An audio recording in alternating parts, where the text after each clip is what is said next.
Electrocast. The world moves fast. Your workday, even faster. Pitching products, drafting reports, analyzing data. Microsoft 365 Copilot is your AI assistant for work.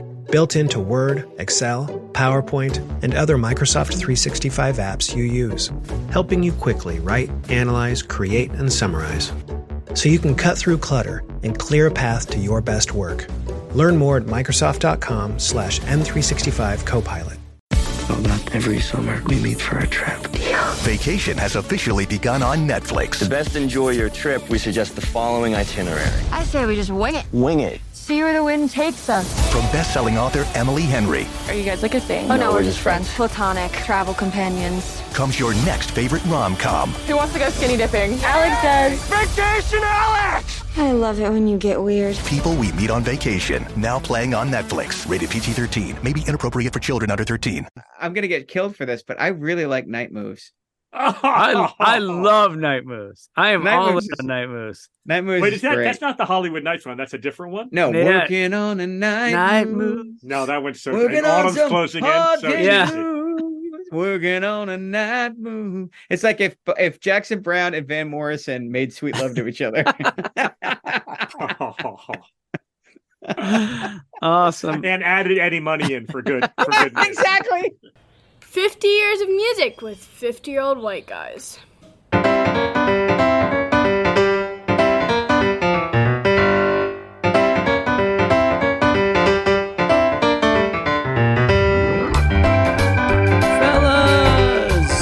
No, just kidding. There are no fellas. It's me, Tim Plain, reminding you that Minneapolis was so great, we had to split the podcast in two.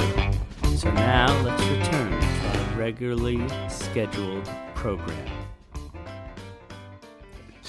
So I went up and talked to him and I said, hey, Oh my God. I've got a podcast I'd like you all to listen to. It's called, no, I didn't. I just kept digging my sandcastle. All right, let's get to our three artists or moments or albums. What are we going to do? Who goes first? I'm happy to go first. Let's go. Keep going with Prince. June 7, 1958. Prince Rogers Nelson. I am so excited for this. I'm interrupting you. I am so excited. You're going to I'm looking forward to this all day, Ben. No pressure, but this is going to be Born good. in Minneapolis.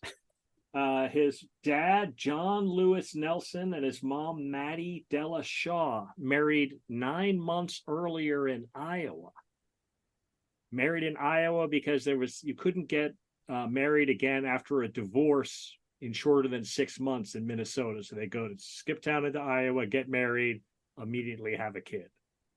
John Lewis Nelson, Prince's dad, performed as Prince Rogers in the Prince Rogers Trio. And humorously, in all the pictures I found of the Prince Rogers Trio, it was never a trio. He's a pianist, and in every single one there's a singer or a saxophone. Sometimes there's the whole horn section behind them, but the band, the drum head, and you know that they're not a big band because they're not a trio, but the drum head says Prince Rogers Trio on it, just, regardless of what the actual, it's literally ironic. This is an actual ironic thing where the drum head says Prince Rogers Trio. And basically Jeff is a bigger jazz fan than I am, but this is back in the day where he never made a living, he never recorded anything, but he played at the Blue Note all the time. Like, he was like a local bar band, jazz band, when jazz was really popular. So he was playing pop music, and Prince's mom was the singer at the time they got married and the time they had kids. They end up getting divorced, and that starts a rocky period. Oh, and by the way, so he names him after his own band, which I think is great. His band is called the Prince Rogers Band. He just named his kid Prince Rogers. That's fantastic. Great. Makes it easy. Prince doesn't like the name. Jeff, what is Prince's childhood nickname? I don't know. Skipper. And That's he's amazing. like, don't call me Prince, call me Skipper, which makes me super happy. Oh my God. That's fantastic. Fantastic. His parents get divorced, not surprisingly, based on the family history coming into it. Dad moves out. Mom gets a new stepfather. He gets a new stepbrother, and bad. Like, he's running away from home, can't get along with his stepdad. tries to live with his dad. His dad works all day at Honeywell and then all night is out playing jazz, just paying no attention whatsoever. Lives with his aunt. His aunt is super religious. They're all Seventh-day Adventists on top of being in jazz act. So he ends up in his best friend's mom's basement. So his best friend is Andre Anderson, later Andre Simone, who recorded a bunch of stuff and played with Prince. His mom, Bernadette Anderson, had 6 other kids and just let Prince move in ninth grade and basically live until he graduated high school from there. He credits her with discipline in his life. He credits her with hard work and credits her with making him graduate high school. It's a fantastic story. Like, you just love to hear these stories where like a random neighbor's like, yes, you can be my 7th child, even though I'm a single mom in North Minneapolis. In your research, did you see the picture of Prince on the JV basketball team? Oh, fantastic. Oh, and dude, his afro it's unbelievable. Yes. It's great. He played football and basketball and baseball and was a legit pretty good. I mean, like, he wasn't going to be a professional or anything. He's tiny, but he was a pretty good basketball player. He played all the way through 10th grade and then quit just to do nothing but band all the time. So it's a super hotbed at this time. So his band is Grand Central. Jeff, who's the drummer in Grand Central? I have no idea, man. You're killing me. Morris Day. Oh my God, is that right? The drummer in Grand Central. That's fantastic. And then, so basically similar to the Purple Rain storyline, there's a group of other bands that are all competing. So there's The Family, which I love that name. Flight Time with the I's replaced by Y's. That's Terry Lewis's band. And then Mind and Matter. That's Jimmy Jam's band. So all of these bands are out playing the same circuit. There's a Phyllis Wheatley YMCA here in Knoxville, Tennessee, and also in Minneapolis. And that was a big place, was playing at the Phyllis Wheatley Center. So that was like, they had the battle of the bands that night, and Prince would be out there playing the whole thing. He graduates from high school and he's got a demo, and he convinces a white guy who runs an advertising agency to take him on and get him signed. So they record an actual better version of the demo. He flies out to LA, meets with the labels. 3 different labels offer him a recording contract, and he signs with Warner Brothers. It's the biggest signing bonus for an unknown single act ever at the time. 3 records, and they let him just move into the studio and record the entire record himself. It's just completely insane. Jeff, where's the first place Prince lives that's not Minneapolis? Ooh, I don't know that either. Just downhill from you in Sausalito. Is that right? Yeah. Oh my God, that's fantastic. Yeah, Prince's first record is recorded at the whatever the place is in Sausalito. I think it's called the Record Plant, right? Isn't the name? The Record Plant. Yeah, it's where Rumors was recorded. Totally. Probably like 2 years before he makes this record, or maybe even like 12 months. Yeah, 79 is or I guess it's 78 is 78 the name of the record. Wow. And he plays all of the instruments. And Jeff, I'll ask your opinion of Prince's first record. Work in progress. Not great, not terrible, and you can see flashes of special, but it's actually a great example of why you should let people make 3 records before you couldn't agree make up more. your mind about them. It actually, super interesting that he basically put out 6 records before you get to Purple Rain. Like, I mean, he had a chance to build and build and build and build. I think the first record's actually bad. Like, it's bad. The songs aren't good, and it's so that's the one that's called For You, right? That's his worst record. It's his worst record by far. Yeah. And I mean, basically, you can tell, I mean, his first instrument is piano. And this is a total. And it's like he got in the studio and he was like, good Lord, look at all these keyboards. And it was just like packed with horrible keyboard noises. It's so bad. And there's barely any guitar on the entire record. Then we get Prince, 1979. That's got a couple good songs on it. Yes. Then you get it has I Want to Be Your Lover, right? And Feel For You, right? Oh, totally. Yeah. Then we get to Dirty Mind, which I think is a terrific record. Oh. Hey, Jeff, have you listened to the Party Up on Saturday Night Live in 1981? Oh, I'm sure I have. Yeah. All right. I'm going to ask you to go to, I'm going to talk for a second. You go to YouTube and pull it up, and we're going to play the last 40 seconds of this. So Party Up, I think, is the last song on Dirty Mind. And it's a really, really, I mean, I just don't even really like the song very much. It's literally just party up, party up, party up. That's the point of it. And if you're familiar with Prince's catalog, you know that he's got like 18 songs that are basically that song. This is on the lower end of that list. He gets a huge break in 1981. This is February 21st, 1981. Charlene Tilton is the host of this episode. Can anyone remind me who Charlene Tilton is? I had to look it up. Charlene Tilton from Dallas. Yes, Come on. Bobby's sister on Dallas is Charlene Tilton is the host. The beginning, I just rewatched it. The first clip is her introducing. I was like, "Who in the F is that? What is that random woman?" And she's also not excited. She's like, "Prince, here you go. I'm Charlene Tilton. I'm a huge star. Yeah. Here's this random guy." Well, she's like 5'2". He's what, 5'4"? How tall is Prince? This performance is so unbelievably burning it out electric. Wait till you hear the last 40 seconds of this.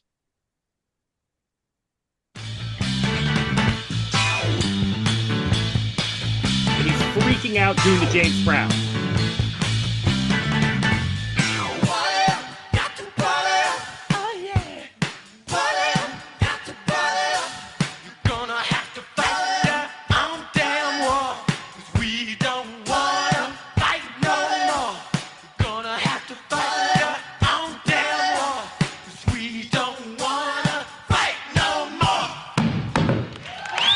Sound is them hurling their instruments to the ground and storming off the stage, running off because they don't want to fight your war no more. The original song's 2 minutes and 40 seconds. This performance is 3:42. Like they added an entire minute of this weird vamp out, and it's so crazy. It's like it's not the best song on the record, and it's not. I guess maybe it was a single in February. It's the third single from the record or something like that. But he gets his big break on Saturday Night Live, and he does that song with his super weird outro on it. Just such an announcement of what he would do. So I think it's the 1984, I chose the song Purple Rain, so I will not go through that. Okay. Instead, I'm going to ask Jeff to play the single from his last album. So this is what? Hit and Run Part 2 from 2015. Wow. And the single from that is Rock and Roll Love Affair. And I just love this. The Hit and Run Part 1 and Part 2 has got a bunch of weird techno stuff on it, which I also like. But it's got this song Screwdriver and I love Screwdriver Love Affair and several different just guitar-driven old-fashioned soul songs. And this one just murders me every time. Here we go.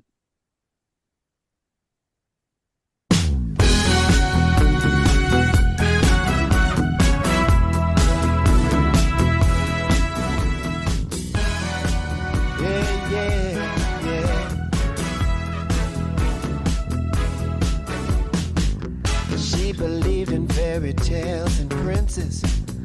He believed the voices coming from his stereo.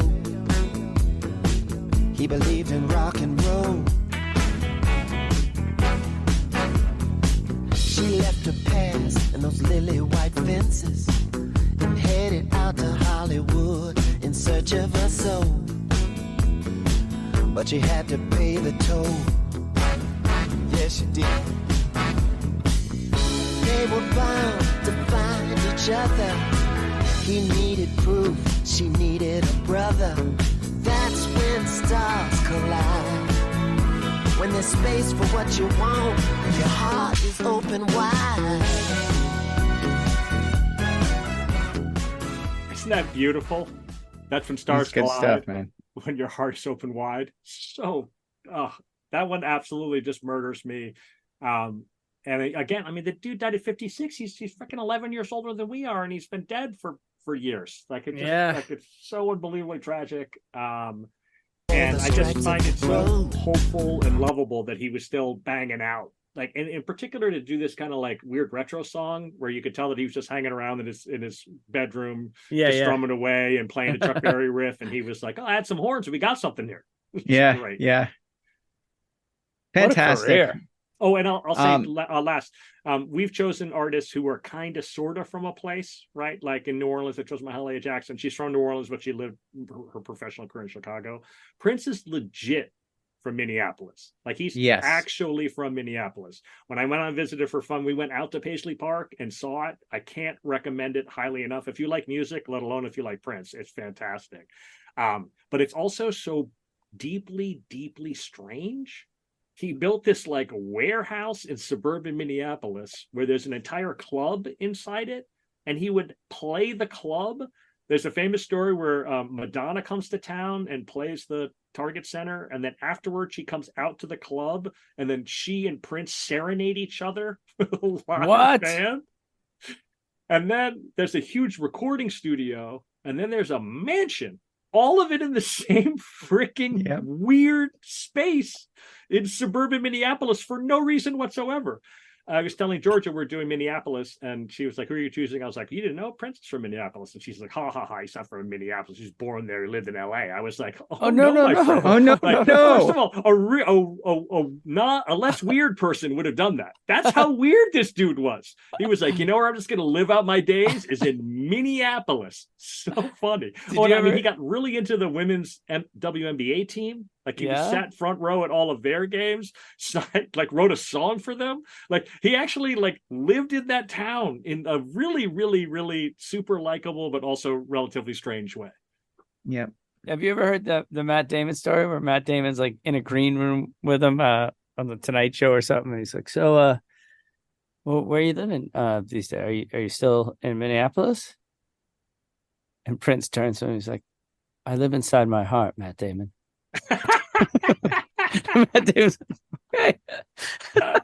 Goddamn. Yeah. I mean, I have no notes. Like, it's interesting actually. Prince, like, there's a hiccup for me. Like, Dirty Mind is a fantastic. Totally. Controversy is fantastic, the and then Controversy is a real dud, and his career is kind of in trouble. Like he gets a couple of good opening acts, and he's getting booed, and he's weird, and he's tiny, he gets trash thrown him and booed off the stage when he opens for the Stones. Booed off the stage 3 songs in. Yep. And then he makes 1999, and the whole thing explodes. 1999, Purple Rain, Around the World in the Day, Parade, Sign of the Times, and Love Sexy in 5 years. Yeah. And they hold back 7 other records worth of music that he recorded during the Sign of the Times session. No, in which 1999 you can now hear. Is like off the wall for Michael Jackson, where people were like, "Well, he'll never top that." I mean, they're like 1999 is like that's his masterpiece. Whatever he puts out next, there's no chance it'll be as good. And he's like, "Whoa!" He's like, the funny thing is that when you listen to 1999 without knowing what comes later, you're like, that's not a bad take. Like 1999 is a legit masterpiece. It's so good, and like just an absolute quantum leap from what came before it. Yeah, it's great. It's great. It's heartbreaking that he's passed away, but it loosened the strings on the vault, and so some very careful people have made some beautiful reissues. Like 1999 is now available as this massive box set that has like 2 albums worth of outtakes. But what I love most of all is the version of the record with all the 7-inch mixes. Because, the songs are like 8-9 minutes on 1999, but now you can hear the whole record with all of the 3.5-4 minute versions of the songs. That's fantastic. It's like, dude, it's like the greatest jukebox you've ever heard. It's so fantastic. Yeah. And there was Sign of the Times, it's not my all-time favorite record, but there aren't very many records that really like turn me inside out, like blew my mind. Like, I have a lot of work to do if I'm going to consider myself a musician or even like a critic of music. Like, I think Sign of the Times, it came out our senior year of high school, and I listened to it the entire summer before I went to college, and I just found it so. It was just like like the end of Song of Myself when Whitman sees the hawk and he says that it's a mocking taunt. That's how I felt about Sign of the Times. It was like, you're about to go away to college and you think a little bit about yourself.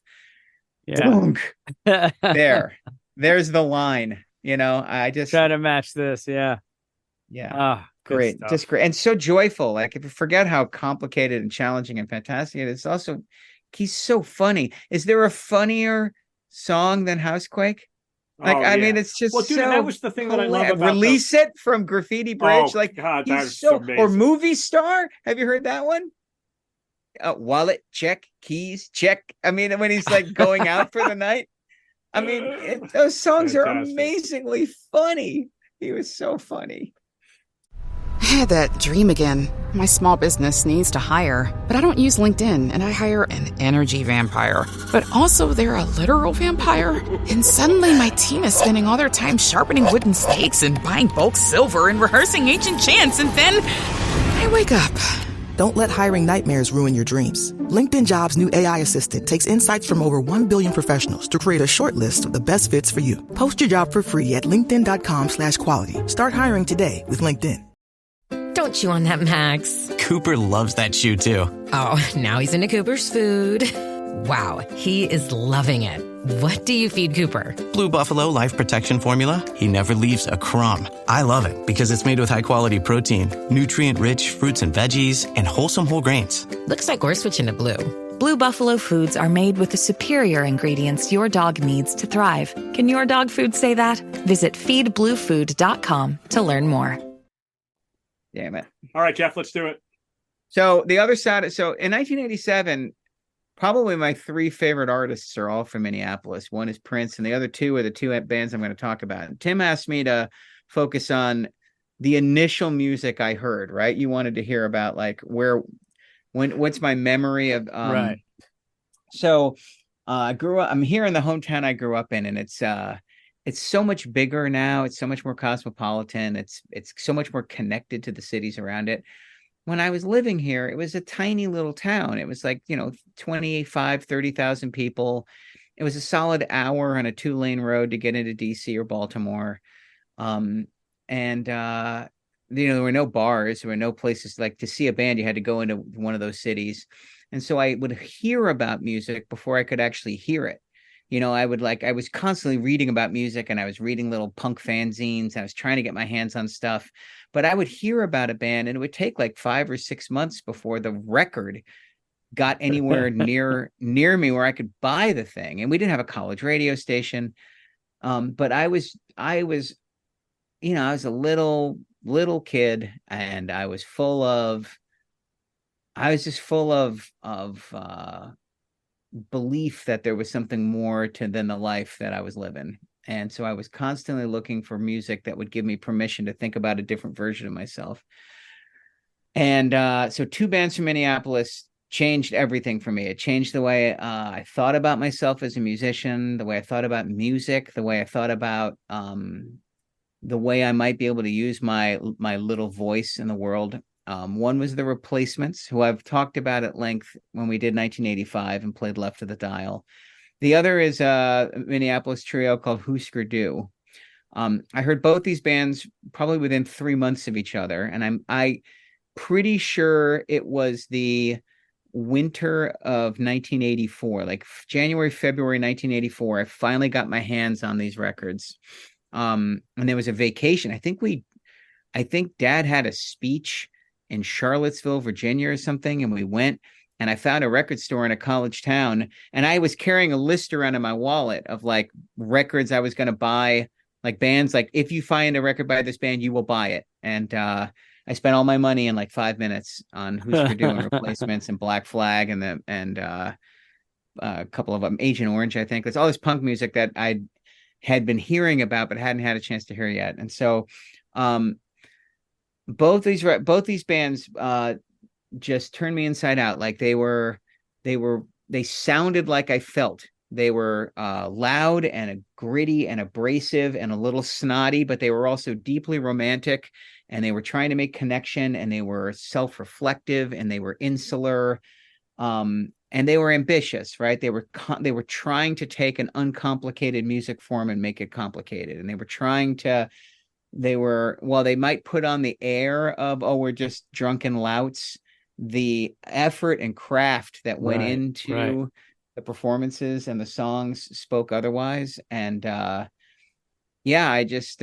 fell head over heels. It opened up a whole genre of music for me. And to this day, there's tons of music that I like, but music that I love has to challenge me in the first, like bands that challenge me in the first like 45 seconds of hearing them.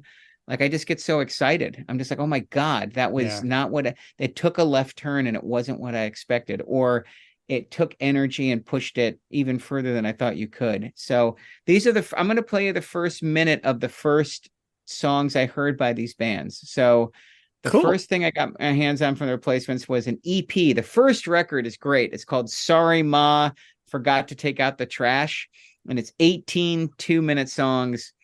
It was great, but I heard that. I didn't hear that first, and I didn't hear Let It Be first, which was the record they put out that announced that broke them nationally. Like, and even though it was on a little label, Twin Tone, shout out to Peter Jefferson and the Suicide Commandos and the Suburbs and all those other bands we were talking about who were also on Twin Tone. But I got this EP called Stink. It was called The Replacements Stink. And this is how it starts. And it starts with a fake showdown with the Minneapolis police that I so wanted to believe was real. But so here's the first Replacement song I ever heard. Hello. This is the Minneapolis police. The party is over.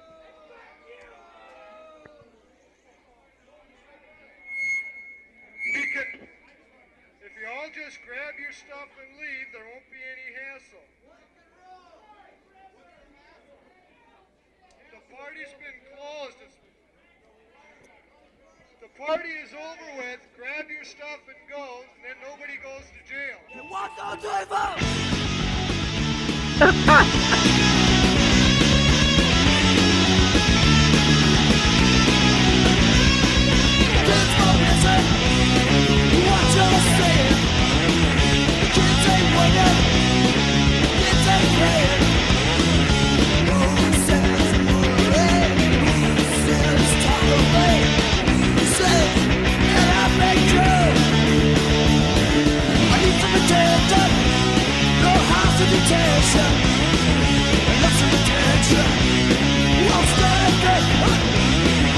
Kids don't need that.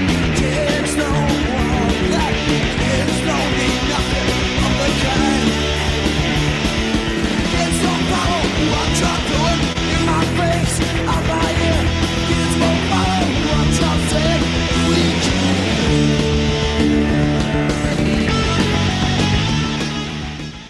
Woo!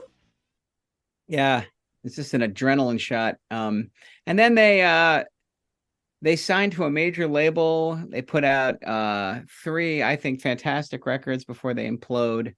The Replacements really wanted to be everybody thought the Replacements wanted to be like a great American rock band, but like Tom Petty but what they really wanted to be was a great British rock band. They wanted to be the Faces, or they wanted to be a mess, and they were, right? Like, I saw the Replacements 9 times in concert, and they were amazing a few times, and they were really drunk and bad a couple of times as well, which is kind of part of the thing with them. But the songs are incredible. There's just one amazing song after another, and I loved the imperfections. Like, these are beautifully crafted songs, and they leave the mistakes in, and sometimes the mistakes are the best part of the tracks. The other side of that punk coin, like, the Replacements were like the band you could imagine becoming successful. You could, like, there were songs that worked on the radio. Husker Du was not that band. Husker Du was way too hardcore to ever break through on the radio, even after they signed to Warner Brothers, even after they wrote Makes No Sense at All, and they wrote a couple of songs that are pretty poppy. They were just, and this is a trio.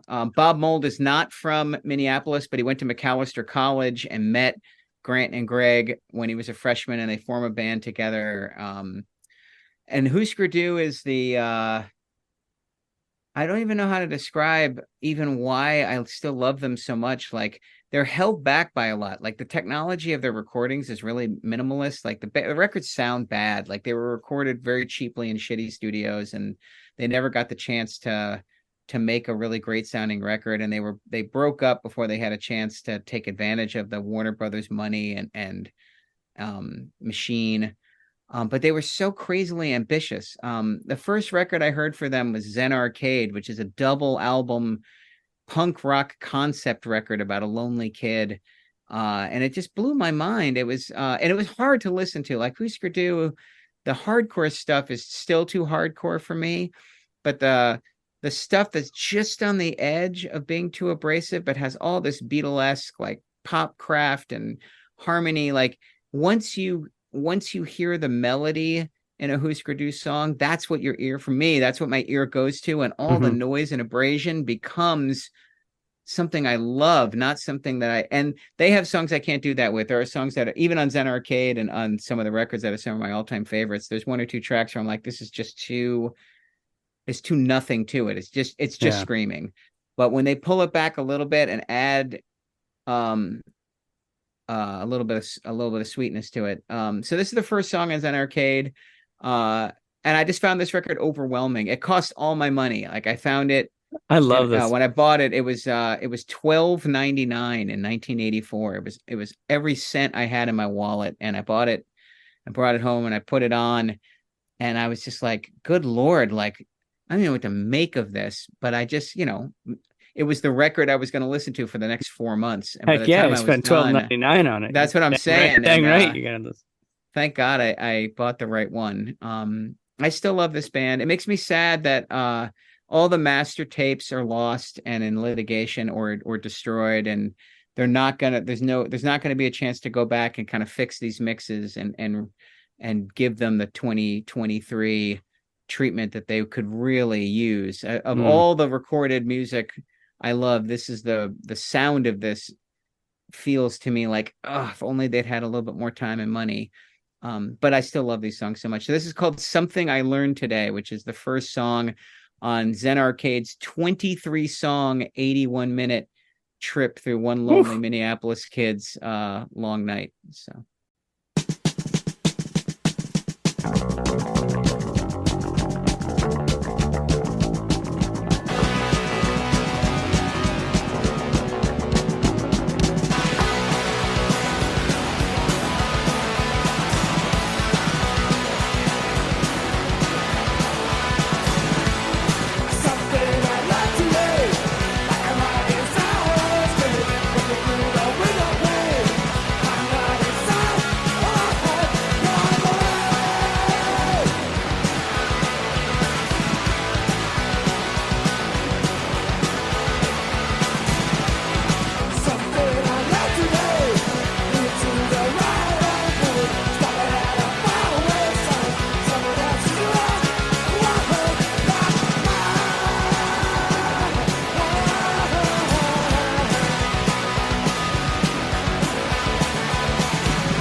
I mean, that is music to make your parents worry about you. I mean, you hear that coming from your child's bedroom in 1984. You're like, Jeffrey, I know what the hell's going on. That doesn't sound like Janet Jackson. That's part of the point, I think. But I love both those bands so much. And I just have to throw a little on a personal note. Tim, which is the first major label record that the Replacements made, a month from now is being released in a 4 CD super deluxe edition with a new mix and outtakes and a live concert. And it features a 7.1 Atmos mix, one of those like surround sound mixes. Okay. And the guy who did the mix, in addition to being a Grammy award-winning engineer, also happens to play bass in the Jeff Simons band. So hey now, way to go, Michael Romanowski. And you recorded that surround sound too, right? Right. I just the new single is almost done and is being recorded right in that same room. Yeah, so pretty cool. It's so great. Are you a big Replacements fan, Ben? So Husker Du, Jeff just completely introduced me to, and I can't claim to be as big a fan as Jeff, but I do really like them. I'll note that both of the bands actually sound way less dangerous now than they used to. Yes, because they've been so sure influential. Yeah, the guitar sound of both bands is really, really like that. The guitar or the like tinny loud bass. Like there's a million bands that use that now, so it doesn't sound as punky as it did at the time. And I've always loved Husker Du, like the shouting, singing combo. Yeah. It's either and both, and that's fantastic. Of the two bands, I like the Replacements better. I'm pretty sure Jeff introduced me to the Replacements too. That one took sooner. Husker Du I came to like after college, but the Replacements Jeff introduced me to in college. I immediately liked them. I looked it up.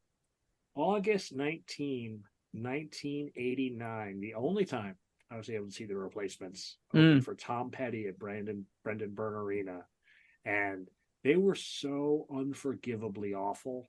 Embarrassing. They got thrown off the tour.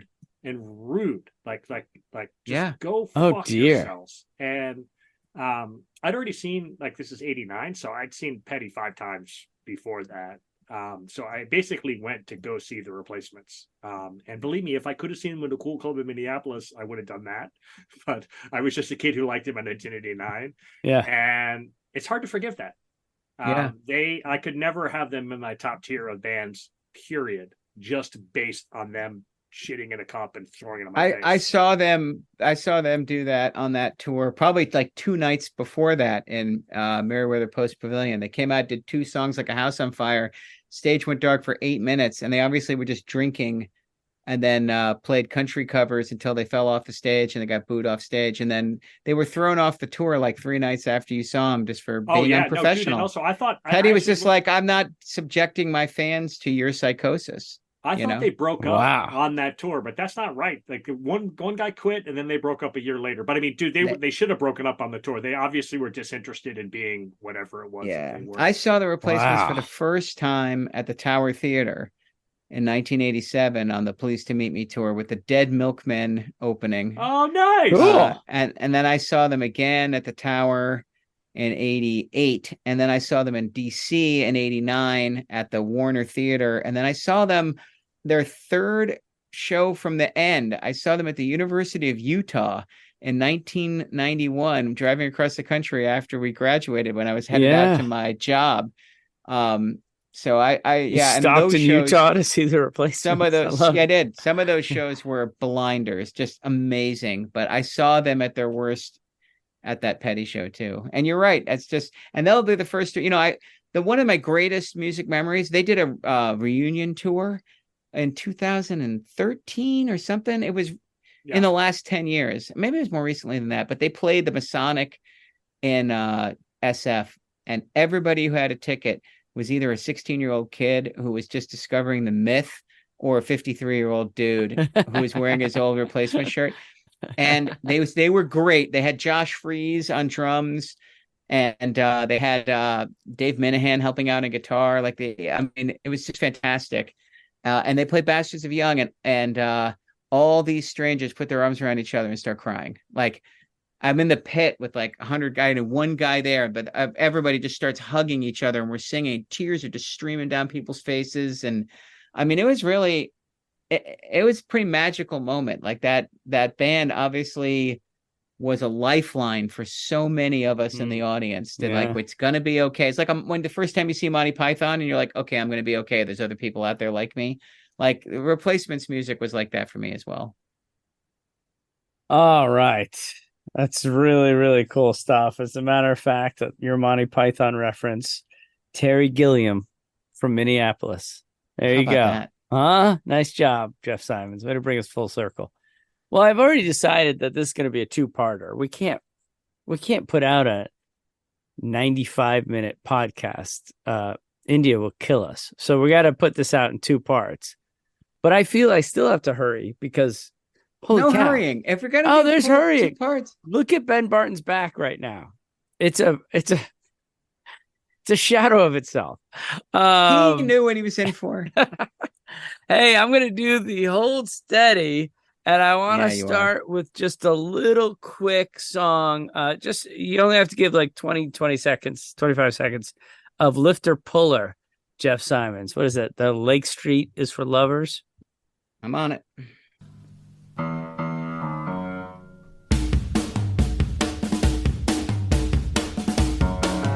Yes, y'all.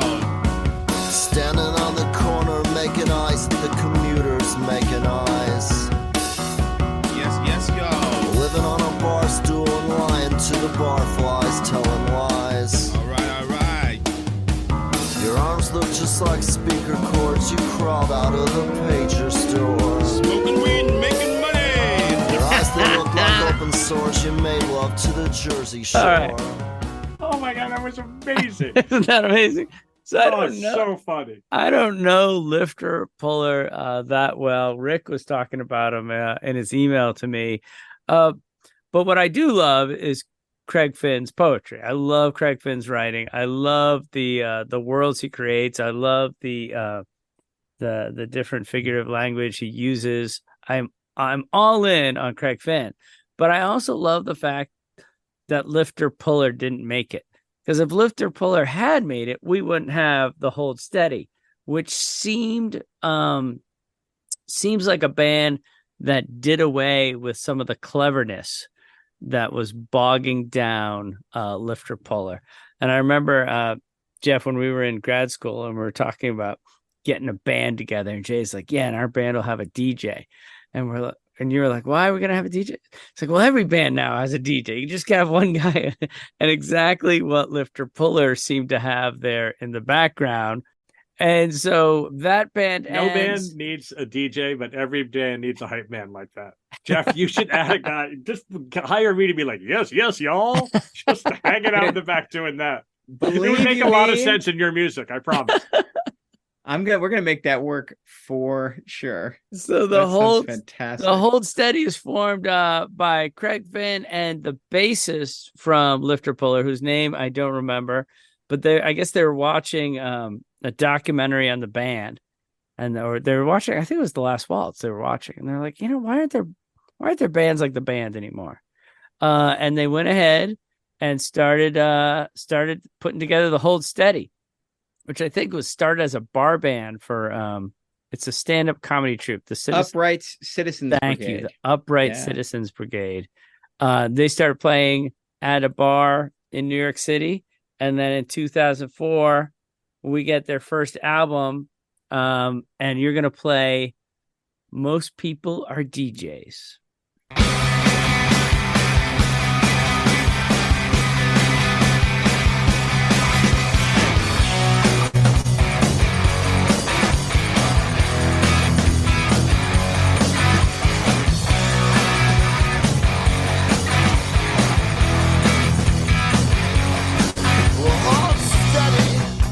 City, you're up to your neck in the sweat and wet confetti. If you want to get a little bit light in the heady, it's gonna have to get a little bit heavy. The German jet skis into the jetty now, with some guy who looks like Rocco Siffredi, and I heard he's been dead once already.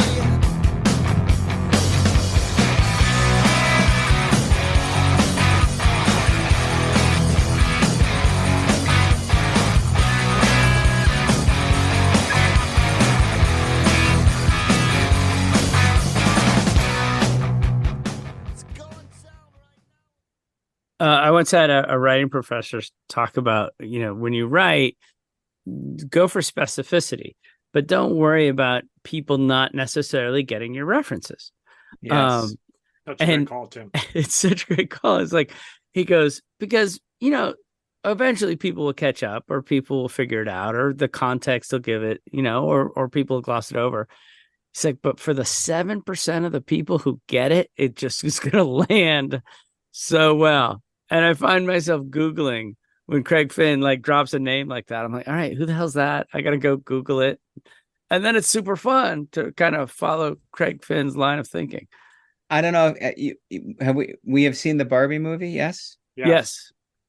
So when they're doing the toxic masculinity and the guy's explaining why Slanted and Enchanted is such an important record. Yeah.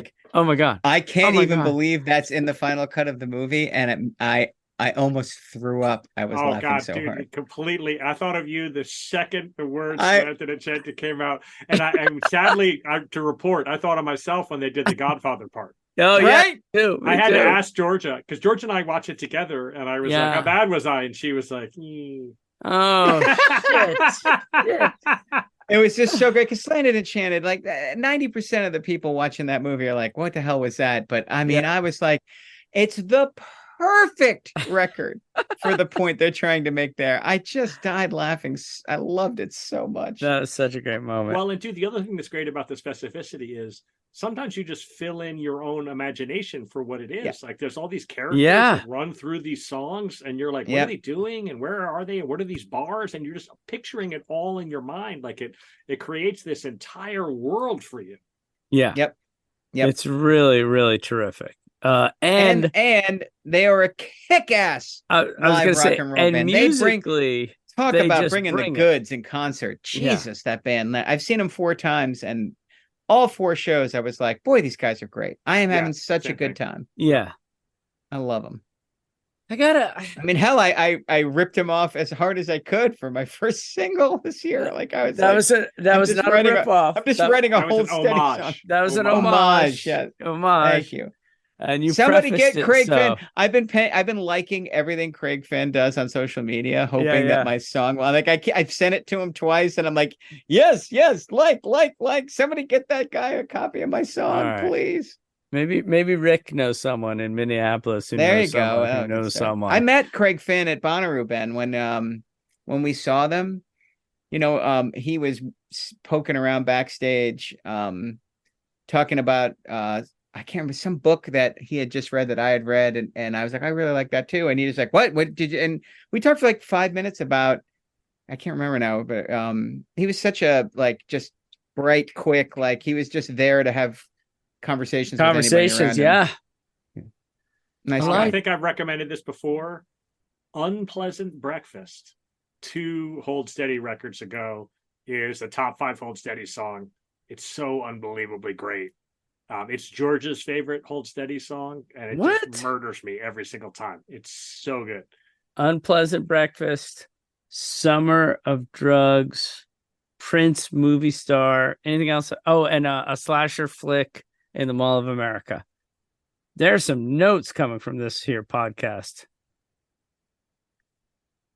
I will double down on Unpleasant Breakfast. Ben's totally right. The song's great. Oh, I thought you were going to double down on the Mall of America slasher. It's totally become like the Hold Steady are going to get worse and worse and worse reviews. Like everyone's tired of them being good. It's one of my great annoyances with a great band that just keep putting out good to really great music over and over and over again, that people get tired of it because it's just good every time. And so the Hold Steady are getting shit on, and I don't think they deserve it. I didn't think Craig Finn's solo records were all that in a bag of chips all the way through, but has the Hold Steady made a bad album yet? I do not think they've made a bad album yet. They've made some good records, not great ones, but I mean, I'm going to listen to the next Hold Steady record for sure. Oh, and I agree with that. Woo! Basically, I like the new record too. There's a record since the one with Unpleasant Breakfast on it too, and that was good too. Open Door Policy, I think it's called. It's good too. That's the one that has its hasn't the price of progress that has. Oh yeah, that's not bad either. Like go back and give that a chance. I've got 5 songs I liked enough to put in the new music mix, so I liked it. That's a lot. All right. Quick last detail for the 3 of us. Are we doing the television thing where we talk about independent music in the next? If you want to try it, we absolutely can. I'm doing a pilot with Matt Jaffe, which is just a top 3 list, like top 3 debut records or top 3 guitar solos, and we're supposed to like weave in the ones that inform our own music. And we're doing a test drive with Andy the week after this one, so I'll be able to tell you what it's like to do it and whether it's a huge amount of work or not. Awesome. But yes, if we wanted to do that, we are welcome to continue to think about doing it. Well, one of the feedback we keep getting is that people want us to become a triple threat, and so we will do that. I cannot wait for the dancing.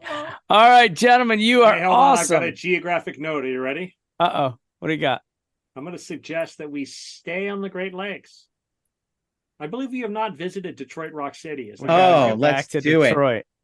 And then awesome. I'm going to suggest a generalized Midwest wrap-up where we get it's a wild card. You get to choose somebody from Indianapolis or Iowa or wherever you want. I have somebody in particular in mind. Those are. That's great. You get to define the Midwest. I like this. Yeah, sure. So I'm suggesting those as our next two destinations. Woo! Gibbs and REO Speedwagon. Where are they from? Somewhere in the Midwest. So they got to be from the South. No, I don't. I think they're from Oklahoma. I think they might be from Tulsa, Oklahoma. We will see. We will see. If only there were machines to answer these questions.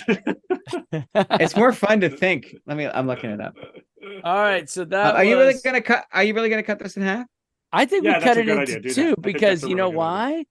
Because people want more from us. So what we do is less work, more content, right? Yeah. I love it. They didn't hear that, did they?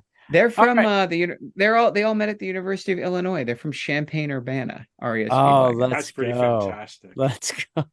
In 1967, they formed. Working in the salt mines. God, fucking amazing. Gentlemen, it has been great getting back together. Cannot wait to see you in Detroit. That's a great idea. We Can't got wait. a lot of Bob Seger coming your way.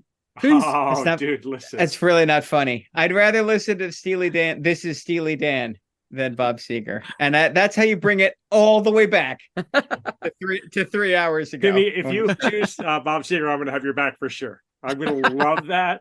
I'm there for that. That's going to make me laugh so hard. Roll me away. You really should do it. Roll me away. What's your song? What's that?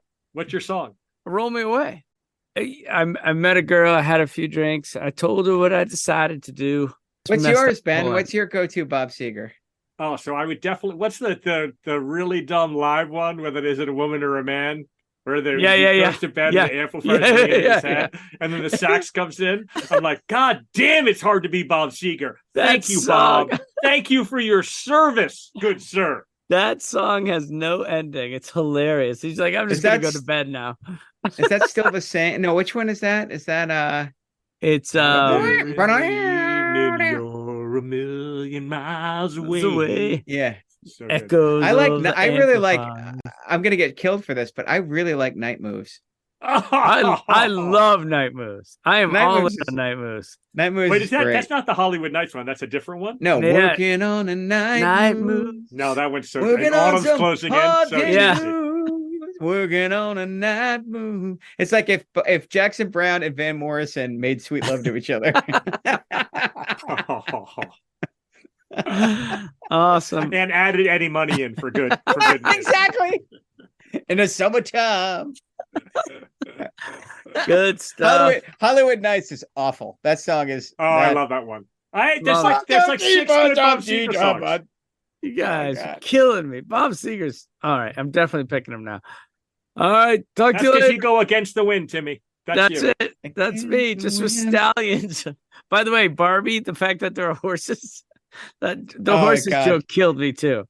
Hey, didn't your boy Noah Baumbach's your old buddy? He did a great job, man. Is he really? Yeah. Oh wow. Yeah. That's so fun. I was so psyched to see his name on the credits at the beginning. I was like, this is gonna be they're married. As good as ever. Yeah. Oh, they are? Oh, are they? Greta Gerwig and Noah He's Baumbach. I didn't Greta realize Gerwig. that. Oh, see, I should have done a tiny bit of Googling. That's so great. I thought it was great. I still have yet to see Oppenheimer. George and I did the Barbenheimer. I can't believe you did that. I know. I was exhausted after Barbie. I don't know how you. How did you sit there? Your back must have been fucking killing you after that. The best thing was Oppenheimer finishes. We've been watching movies for 6 hours, maybe 6.5 hours. And George was like, "My ass hurts. Why does my ass hurt so much?" All right, my brothers. Later. Good to see you, friends. Good night. Well, the holidays have come and gone once again, but if you've forgotten to get that special someone in your life a gift, well, Mint Mobile is extending their holiday offer of half off unlimited wireless. So here's the idea. You get it now. You call it an early present for next year. What do you have to lose? Give it a try at mintmobile.com/switch. Limited time 50% off regular price for new customers. Upfront payment required. $45 for 3 months, $90 for 6 months, or $180 for 12-month plan. Taxes and fees extra. Speeds may slow after 50 gigabytes per month when network is busy. See terms. Hey everybody, Diego here from the Candle Power Hour and Candle Power Records. Together with Electric Cast Records, we proudly present Imperial Highway, a California sampler. 15 singles tracked by artists all based in California. Every song on Imperial Highway is mastered to deliver. Rock and roll is back, and we got what you want. If you're craving new music, Imperial Highway hits the spot. Download Imperial Highway. Check us out at candlepowerrecords.com and listen to the Candle Power Hour on Electricast. Electricast.